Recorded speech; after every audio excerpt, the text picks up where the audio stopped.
Hello, my name is Jake Callanan, author of Relics of Hyrule, a DLC-scale Zelda mod for the Elder Scrolls V Skyrim. Relics of Hyrule is different from other mods in that it has an open story. It's not a quest, it's not entered in your journal, it's all open-ended. The mod is essentially a giant scavenger hunt. So, some things you discover have kind of unexplained mysteries behind them. So I'm here to highlight some of those mysteries and explore them. So, here's the first mystery. The story of Relics of Hyrule is that Hyrule was an ancient civilization long before the events of Skyrim. Hence the name Relics of Hyrule. There are lots of remnants left behind. One of those remnants is a story about the Green Knight. There's no information about who the Green Knight was. There are some implications and hints here and there in the texture of the Green Knight's armor. If you look really closely, there's some hints there. And there's some hints in the one lore book that mentions the Green Knight. But there's no set, defined answer about who the Green Knight is. I know who it was, but I'm not gonna say. Was it a hero? Was it someone else? Who knows? I do. I'm not telling. Speaking of heroes, there's an event in the lore of Relics of Hyrule called the Battle of 1,000 Heroes, where different incarnations of Link arrived in Hyrule to attempt to fix the problem that was facing Hyrule, let's say. One of those heroes found Farore's Shrine, the same place you find the Green Knight's armor, and there's a lore book exploring that hero that discovered Farore's Shrine rejected Farore. But who was this hero? There's no explanation who it was. You can find out who it wasn't, because there are various heroes who have spoken to Farore in the lore books, and there's some heroes that are accounted for, but this hero is not identified. Speaking of identification, there's 3 characters who wear Keaton Masks: Max, Farron, and Ellery, 2 of whom are children, one of whom is a small adult, let's say.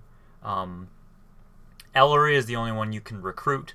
Max sells masks and armor and such. Farron sells ingredients and magic stuff. And there's no explanation about who they are or what they are. And of course, I know what they are. But it's not outright said. Also, what's the deal with Rolf the Stallhound?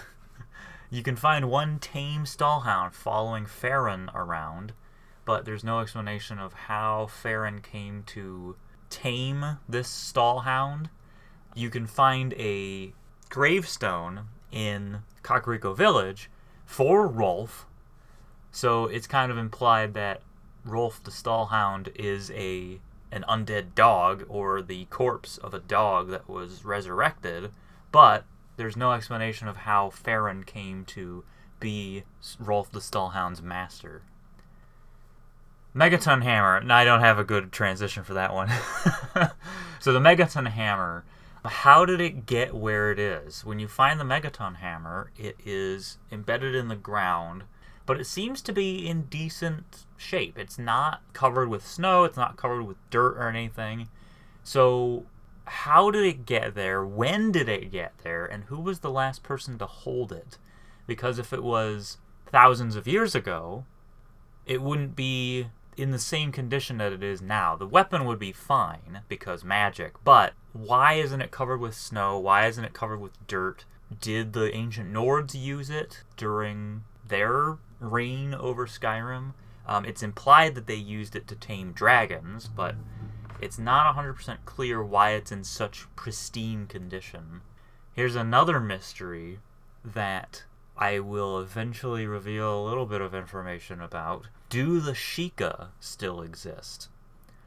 We find relics of the Sheikah, just as we find relics of any other tribe from Hyrule's history, but we don't know if they still exist. And it could be that the Sheikah are keys to a lot of mysteries in Relics of Hyrule. And I will say that, 6.7 is the Breath of the Wild update, and that hasn't come out yet as of recording this video, but the Sheikah have a pretty strong presence in Breath of the Wild, and 6.7 is a Breath of the Wild update. Do the Sheikah still exist? I know the answer, but I'm not telling. So, thank you for watching this video all about some mysteries in Relics of Hyrule, some of which are unanswered, and some of which you can kind of think through the answer and the possibilities, and maybe come on to what I was thinking. Some of these I don't have any answer for myself. Some of them I do, because, it's all part of the plan. So, thank you for watching, and I'll see you next time.